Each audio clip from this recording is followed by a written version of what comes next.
वंदे मातरम। प्यारे बच्चों, कक्षा 12 भूगोल आपका चैप्टर नंबर 4 है, जिस चैप्टर का नाम मानव विकास है। कल हमने मानव विकास के परिचय के बारे में बात किया था, आपको बताया था और आपको बताया था कि प्रकृति परिवर्तनशील है और मानव जो है प्रगतिवान है।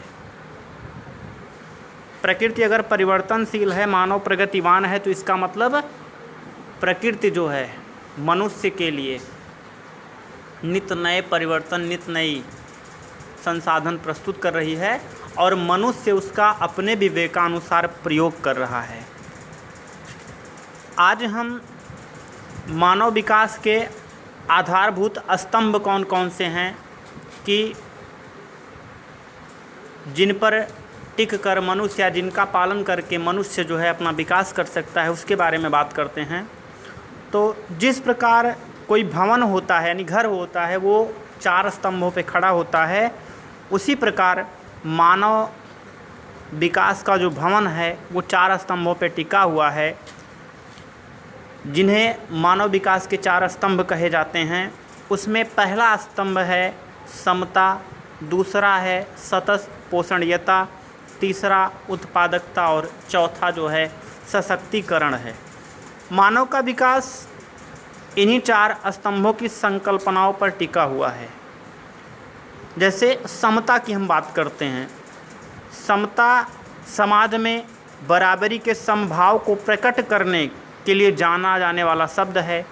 प्रत्येक व्यक्ति के पास उपलब्ध अवसर के लाभ उठाने की समानता होना ही समता है।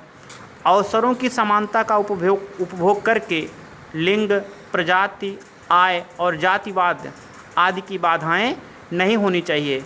इन बाधाओं का सामना प्रत्येक काल में समाज में होता रहा है। भारत में आज स्त्रियां आर्थिक दृष्टि से दुर्बल वर्ग के दुर्बल और निम्न या पिछड़े वर्ग के बच्चे विद्यालयों में अपनी पढ़ाई नहीं पूरी कर पाते हैं। निर्धनता, बेरोजगारी तथा दयनीय पारिवारिक दशाएं उन्हें पढ़ाई बीच में छोड़ने को विवश करती हैं। शिक्षा उन तक ठीक से पहुंच नहीं पाती है। इसलिए इस वर्ग के लोगों के लिए जो अवसर होता है, अवसरों के जो विकल्प होते हैं वो बड़े सीमित होते हैं, जिससे इनका विकास जो है बाधित होता है। इसका दूसरा आधार स्तंभ है हमारा सतत पोषणीयता।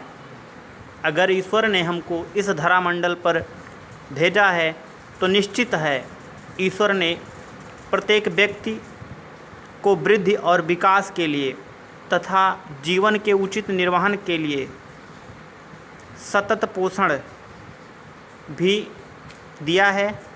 सतत पोषण से आशय प्रत्येक पीढ़ी को अपने पर्यावरणीय और वित्तीय संसाधनों के उपभोग की समानता और स्वतंत्रता मिलने से लगाया जाता है।